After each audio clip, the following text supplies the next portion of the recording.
अपनी जिंदगी के हर श्वास को ऐसे लेना चाहिए और ऐसे ही श्वास छोड़ना चाहिए जैसे ये आपकी जिंदगी का आखिरी श्वास।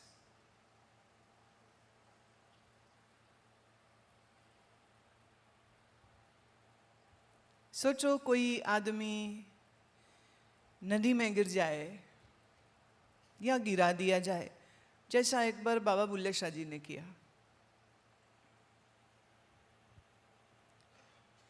फकीर लकीर के दास नहीं होते।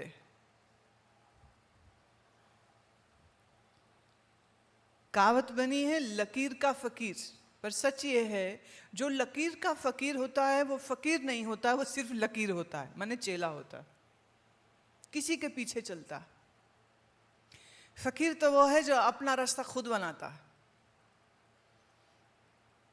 एक शायर ने बड़ा अच्छा कहा ना, कौन कहता है कि आसमां में छेद हो नहीं सकता, कौन कहता है कि आसमान में छेद हो नहीं सकता, जरा तबीयत से एक पत्थर तो उछालो यारो। एक तबीयत से दीवानगी के साथ एक पत्थर उछालिए, आकाश में भी छेद हो जाएगा। उसी को फकीर कहते। सूफियों का कथन है, हद टपे सो औलिया, बेहद टपे सो पीर। हद टपे सो औलिया, बेहद टपे सो पीर। हद बेहद दोनों टपे, वाका नाम फकीर। हद बेहद दोनों टपे,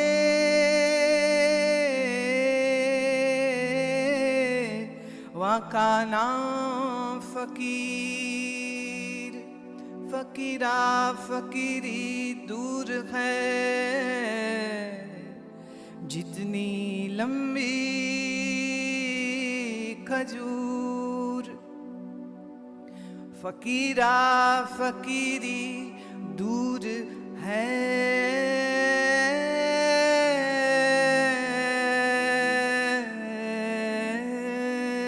जितनी लंबी खजूर।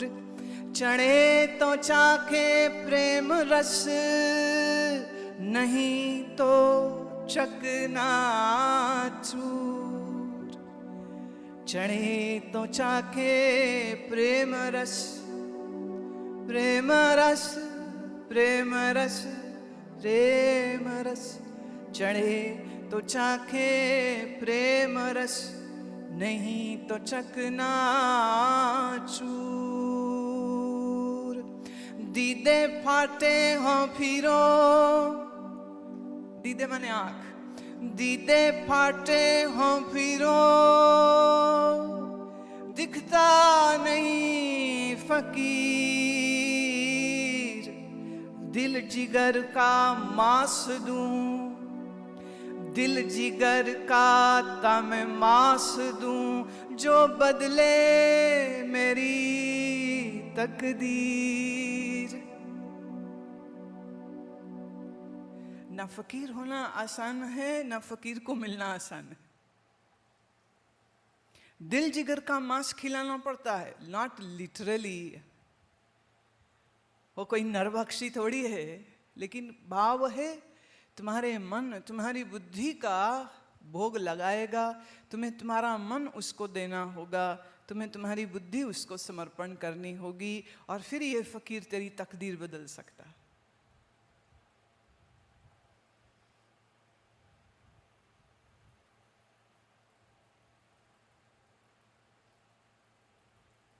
तो फकीरों के ढंग निराले होते हैं, इसलिए एक फकीर दूसरे से मिलता नहीं है, और मिलाने की जो कोशिश करते हैं वो बहुत बड़ी गलती करते हैं। फकीर फकीर है, कोई मारुति कार नहीं कि फैक्ट्री से एक ही तरह का ब्रांड सब निकल आएगा। फकीर इंडिविजुअलिटी रखता है अपनी। फकीर के पास आत्मा है, दिल जिगर है, जुर्रत है, इसलिए वो अपना रास्ता खुद बना लेता है। अब बुल्ले शाह के जीवन की ये जो मैं कहानी तुम्हें कहने लगी हूं, बुल्ले शाह से पहले किसी ने ऐसा कभी नहीं किया होगा, और अगर इस कहानी को सुनने के बाद कोई फकीर होने का दावा करे और यही एपिसोड रिपीट करे तो वो भी फकीर नहीं है, ये वो फिर से साबित कर देगा। बुल्ले शाह के पास एक आदमी आया और वो आके कहता है, हे पीरो मुर्शिद, मैं आपसे एक सवाल पूछना चाहता हूँ। मैं परमात्मा को ढूंढता हूँ, परमात्मा मुझे मिलता नहीं, खुदा कैसे मिलेगा? बुल्ले शाह कहते, तेरे प्रश्न का जवाब अगर मैं नहाने के बाद दूं तो चलेगा? हाँ चलेगा। कहते, देख गर्मी बहुत है, मैं नदी नहाने जा रहा हूँ, तुम्हें चलना हो तो मेरे संग चलो। उसने कहा, हाँ आपके साथ चलता हूँ। तो बुल्ले शाह और ये प्रश्नकर्ता दोनों नदी पे पहुँचे। बुल्ले शाह ने अपने कपड़े उतारे, नदी के जल में प्रवेश किया और जल में आनंद ले रहे थे। तो वो कहते, अरे भाई तू क्या किनारे खड़ा है, इतनी गर्मी है, निकाल कपड़े, आजा तू भी नहा ले, गर्मी दूर कर। उसने कहा, ठीक है महाराज। उसने भी अपने कपड़े उतारे, बुल्ले शाह जी के पास पहुंच गया। और पानी में वो खेल रहे हैं, पानी में तैर रहे हैं, और वो तैरते तैरते उसे पता ही ना चला कब बुल्ले शाह ने छलांग मारी, सीधे उसके कंधों पर अपने पैर रख दिए और उसका सर पानी के अंदर पूरा डुबा दिया उसको, और उसके ऊपर चढ़ के खड़े हो गए। अब वो नीचे छटपटा रहा है, और उस छटपटाहट में और पानी से मुंह बाहर निकालूं और अपनी जान बचाऊं, इतनी घुटन हुई। और जब जान पे बनाती है ना तो चूहा भी हाथी हो जाता है। तो उसने इतने जोर से बुल्ले शाह को उछाला, अपने ऊपर से हटाया, सिर बाहर निकाला, और जो भागा वो किनारे की ओर। हाँफ रहा है, लंबी लंबी सांसें ले रहा है, पानी अंदर भर गया, खांस रहा है, पानी बाहर निकाल रहा है, और बुल्ले शाह जी बेतहाशा पानी में खड़े हंस रहे। उसको आग लग गई, इस संत है कोई पागल है। बुल्ले शाह हंसते हंसते बाहर आए और उसको कहते हैं, ये तेरे प्रश्न का मैंने उत्तर दिया है। बोले, कौन सा प्रश्न? देखो प्रश्न तुम्हारे कितने झूठे होते हैं ना, तुम ही भूल जाते हो क्या प्रश्न पूछा। बोले, प्रश्न छोड़िए, पहले ये बताइए मेरे साथ ये दुश्मनी क्यों करी आपने, ये क्यों किया, मेरे को मारना था? बुल्ले शाह कहते, नहीं मारना नहीं, कुछ बताना था। एक बात का जवाब दे, जब तेरा सर पानी के अंदर था, जब मैं तेरे कंधों पे चढ़ रखा था, उस समय तुझको किस चीज का सबसे ज्यादा ख्याल आ रहा था? एक ही चीज का, कि कैसे सांस लूं। वो सांस मुझे आए उसके लिए छटपटा रहा था, और मेरे पूरे प्राण कशमकश कर रहे थे, इसलिए आपको भी उछाल के और बाहर निकला हूं और जान बचाई है अपनी। बुल्ले शाह कहते, तूने जो सवाल मुझसे पूछा था कि मुझे परमात्मा कैसे मिलेगा, कब मिलेगा, ये उसी का उत्तर दिया है। जैसे अभी नदी के अंदर तुम्हारा जब सर था तो जो छटपटाहट तुम्हें श्वास लेने के लिए हो रही थी, जब इतनी ही छटपटाहट परमात्मा को जानने की तुझको हो जाएगी, उस दिन परमात्मा मिलेगा। इतनी छटपटाहट जब होगी, वो अभी है नहीं।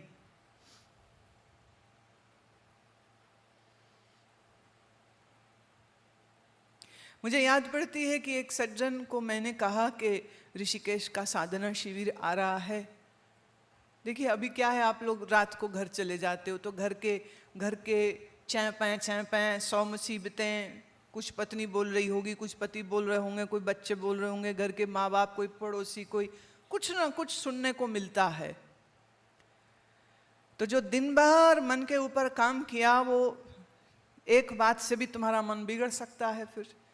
तो ऋषिकेश के या आश्रम के शिविर का लाभ ये है कि पूरे 5-6 दिन तुमको घर नहीं जाना, वहीं पर रहना है, तो मन की अवस्था बहुत अच्छी हो जाती है, साधना और गहरी होती है। तो ये सज्जन ऐसे बड़े प्यारे, जब मैं जाऊं उनके शहर तो अपनी गाड़ी, उनका ये जिद रहती थी कि मेरी गाड़ी ही आपकी सवारी में इस्तेमाल हो। धनी आदमी थे, बहुत प्यार से अपनी गाड़ी भेज देते, जिद रहती उनकी। आश्रम का निर्माण कार्य चल रहा था उन दिनों, तो वो पैसा भी देते, लेकिन वो आते कभी नहीं। तो हम उनको हर बार बोलते कि देखो तुम शिविर में आओ, शिविर में आओ, और वो हर बार बोले ये अभी तो समय नहीं, आऊँगा जरूर, इस साल आऊँगा। ये एक साल करते करते 5 साल बीत गए। फिर जब पुनः हमारा उस शहर में जाना हुआ तो मालूम हुआ कि उनको ब्रेन में कैंसर हो गया, और जिसके प्रभाव से उनकी जीभ भी चलनी बंद हो गई है और थोड़ी हालत खराब है उनकी। तो हमें तो ये मौका भी ना मिला कि हम उनको पूछ पाते कि अपना इलाज कराने के लिए पिछले 2 महीने से तुम अमेरिका में बैठे हो, तब काम, फैक्ट्री, धंधा सब छूटा। 2 महीने से अमेरिका में रह के इलाज करवा रहे थे। शिविर के 5 दिन नहीं निकाले गए उनसे, पर जब जान पे बनाई, हालांकि कैंसर का इलाज है, ठीक टाइम पर आइडेंटिफाई हो जाए, स्टेज 1 पे, स्टेज 2 पे इलाज हो जाता है। जहाँ जो ट्रेडिशनल मेथड है, रेडियोथेरेपी, कीमियोथेरेपी, वो तो है ही। मेरे सुनने में आया है, मुझे संशय है तो नहीं, लेकिन मैं उन व्यक्तियों को मिली नहीं हूँ, कुछ लोगों ने गौमूत्र का कल्प किया। गौमूत्र का कल्प मतलब सिवाय गौमूत्र के और कुछ नहीं पीना। गौमूत्र और गाय का ही दूध और साथ में कुछ आयुर्वेदिक औषधियाँ। तो इस प्रकार उन्होंने कोई महीने से ऊपर कार्यक्रम रखा, और फिर सब्जी का रस, हरी सब्जी का रस, गिलोय, नीम, तुलसी, ये सब चीज़ों का उपयोग। तो 3 महीने में, जो कई सालों से उनका कैंसर छूट नहीं रहा था, तो 3 महीने में उनका छूटा, ऐसा मुझे सुनने में आया है।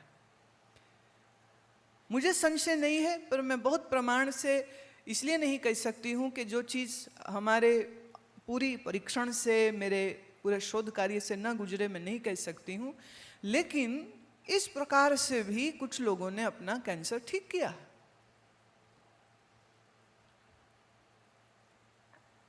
लेकिन 5 दिन साधना के लिए नहीं निकाल सका। और सच पता क्या है, वो व्यक्ति जीवित हैं,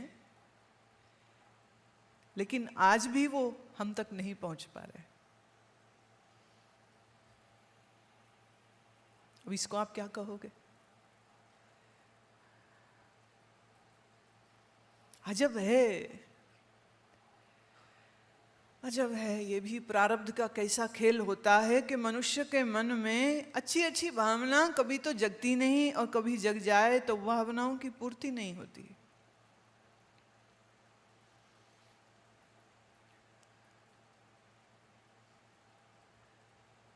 फकीर कहता है जितनी तड़प सांस लेने के लिए इंसान को होती है, उतनी तड़प जब तक परमात्मा के लिए नहीं होगी तब तक परमात्मा का बोध ज्ञान नहीं हो सकता।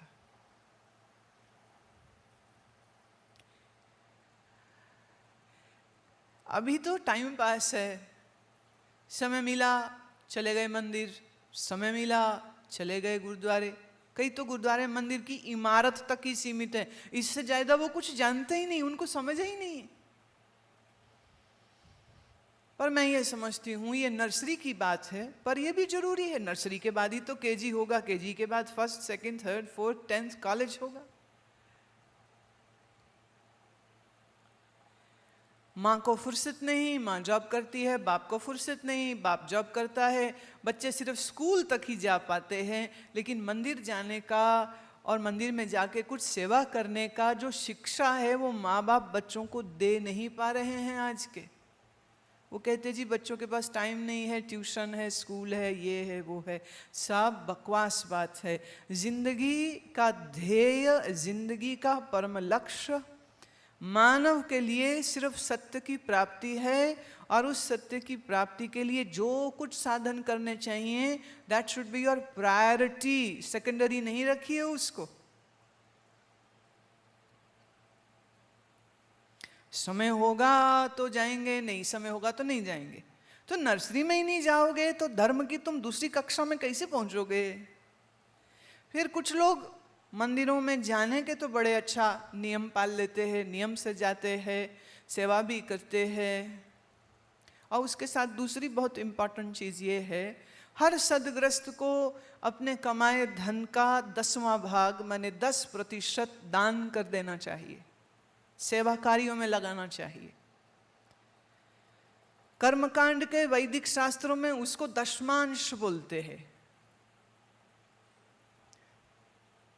गुरु नानक के बाद गद्दी में जो बैठे हैं उन्होंने दसवंध शब्द उसको दिया। 1/10। 100 कमाओ तो 10 दियो, 1000 कमाओ तो 100 दियो, लाख कमाओ तो उतने अनुपात में 10वां दियो। अब इसका अभ्यास ना तुम करते हो तो आगे बच्चे कहां से सीखेंगे? बुनियादी बातें हैं ये। आपके समय का दशमांश भी ईश्वर आराधना में जाना चाहिए। जब मैं आराधना कहती हूं तो उसका मतलब घंटी बजा करके और लंबी लंबी आरती गाना नहीं है। जब मैं कहती हूं आराधना करो तो उसका अर्थ है साधना करो।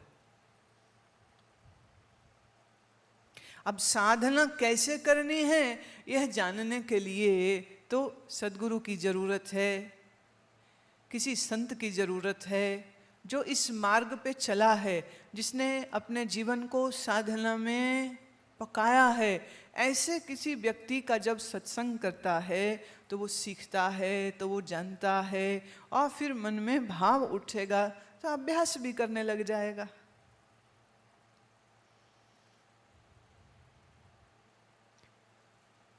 धन गुरुदेवा धन गुरुदाता, ले जो मारा चली घड़ी ना। ये आखिरी घड़ी का मेरा प्रणाम है। मतलब अपनी हर घड़ी को ऐसे ही जिए कि यह आखिरी है।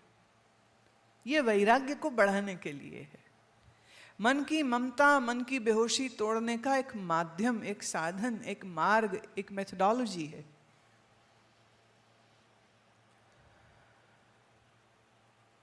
सोचो, अगर आप ये सोच अपने अंदर पालने लग जाएं कि आज का दिन ही मेरे पास आखिरी है, सोचो, इसको महसूस करके देखो, यही आज का दिन, बस कल का सुबह का सूर्य नहीं देखेंगे। एक जगह हम ऐसे ही बोल रहे थे, हम शायद ज्यादा ही गंभीर टोन में चले गए। एक माता उठ के खड़ी हो गई, बाहर को जाने लगी। छोटी सभा थी, मैंने कहा माँ कहाँ जा रही है? तो रोने लग गई और रोते रोते कहती है, कल का सूरज तो देखूंगी ही नहीं, अब घर जाके बच्चों के साथ तो उनका मुंह तो देख लूं, कल तो रहूंगी नहीं, आपने बोल दिया है। माने मरते मरते भी बच्चों का मुंह देखने के लिए उसको तड़प हो गई। उसको ये तड़प फिर भी नहीं आई कि मुझको ध्यान में उतर जाना चाहिए, प्रार्थना में उतर जाना चाहिए, सुमिरन में उतर जाना चाहिए। मन की बेहोशी कितनी गहरी है।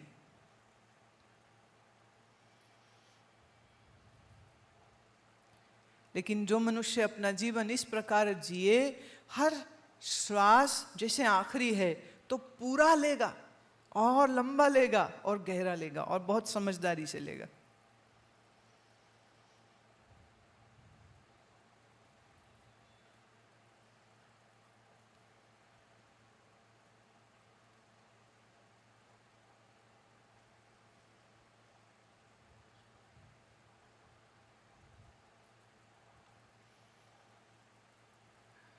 वैराग्य करना नहीं पड़ेगा, उसको सहज वैराग्य हो जाएगा, सहज वैराग्य हो जाएगा। और सच ये है, जब ये वैराग्य आपके मन में प्रकट हो जाएगा, उस दिन गुरु के प्रति सच्ची श्रद्धा भी उसी दिन जगेगी। अभी तो टाइम पास है, बेटी भी प्यारी है, बेटा भी प्यारा है, पति भी प्यारा है, पत्नी भी प्यारी है, माँ बाप भी प्यारे हैं, मित्र भी प्यारे हैं, रिश्तेदार प्यारे हैं, उसी में गुरु भी प्यारा है। एक ही लाइन में खड़ा कर दिया ना सबको, एक ही लाइन में खड़ा कर दिया। क्या फर्क हुआ? आपने अपने घर में अपने गुरुजी का चित्र सबसे ऊंची जगह में लगाया होगा, लेकिन आपके मन में आपने अपने गुरु को उसी लाइन में खड़ा कर रखा है जिस लाइन में बच्चे हैं, जिस लाइन में पति पत्नी है, परिवार है, संसार है, पैसा है, दौलत है, मकान है, घर है, सब उसी लाइन में।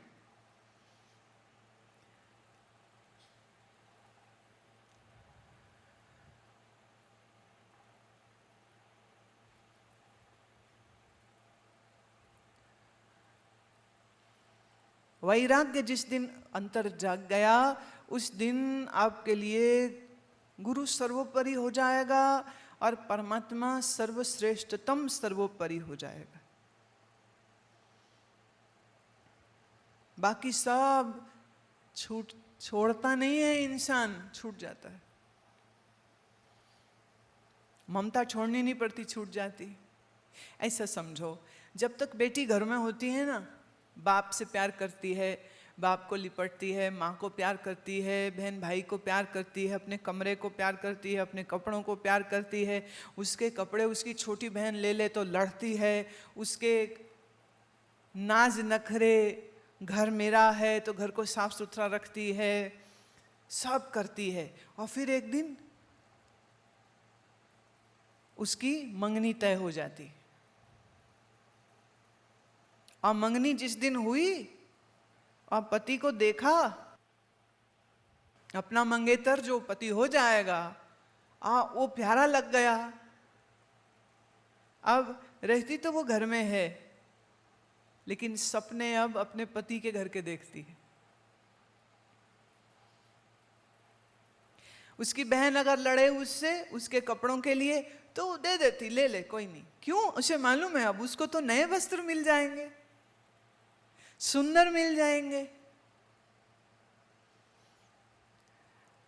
घर का काम अभी भी करती है, लेकिन जैसे मन की एक तार घर से टूट जाती है, क्योंकि अब उसको उसका पति का घर दिखता है।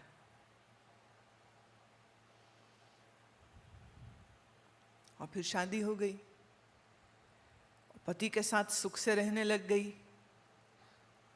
माँ बाप बुलाते हैं, बेटी मिल तो जा, आऊंगी अभी थोड़े दिन रुको। कहाँ बाप के बगैर रहती नहीं थी, माँ के बगैर रहती नहीं थी, और अब वो बुलाते हैं तो कहीं आ जाऊंगी, क्या हो गया है, आ जाऊंगी। राखी आ रही है तब आ जाऊंगी, दिवाली आ रही है तब आ जाऊंगी। माँ बाप सोचते हैं कि देखो कैसी बेटी पराई हो गई, लेकिन माँ बाप बहुत खुश होते हैं, दिल में खुश होते हैं। नहीं आ रही मिलने तो ये बड़ी अच्छी बात है कि पति के साथ उसका बहुत गाढ़ा प्रेम हो गया। सोचो, जो लड़की ब्याह के बाद बार बार घर आवे तो माँ को चिंता हो जाएगी कि बेटा ठीक नहीं लग रहा कुछ।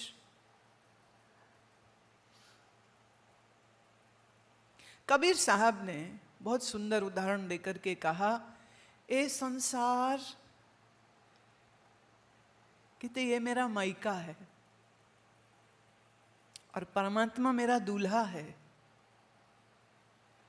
और मायके घर में बैठी पत्नी अपने दूल्हे को याद करती है, उसको मायके घर की मिठाइयाँ पसंद नहीं आती है, वो मन ही मन प्रार्थना करती है, वो मन ही मन पुकार करती है, इंतज़ार करती है, वो दिन कब आवेगा जब मैं अपने पिया के साथ हो जाऊंगी। कबीर जी का बहुत सुंदर ये भजन है। कबीर जी कहते हैं, ऋतु फागुन नियरानी,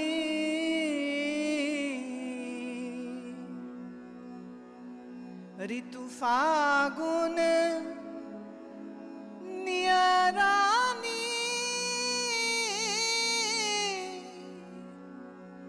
कोई पिया से मिलावे, कोई पिया से मिलावे, पिया से मिलावे मेरे भाग जगावे, पिया से मिलावे मेरे भाग जगावे, ऋतु फागुन नियरानी, कोई पिया से मिलावे, कोई पिया से मिलावे।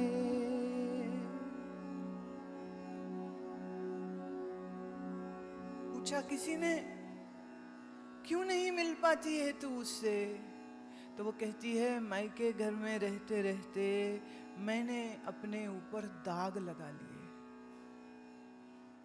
काम का, क्रोध का, लोभ का, भूल गई अपने पिया को और अपने मन की चुनरी पे इतने दाग लगा लिए हैं। अब इस दागदार चुनरी के कारण अपने पिया को मिलूंगी तो कैसे मिलूंगी?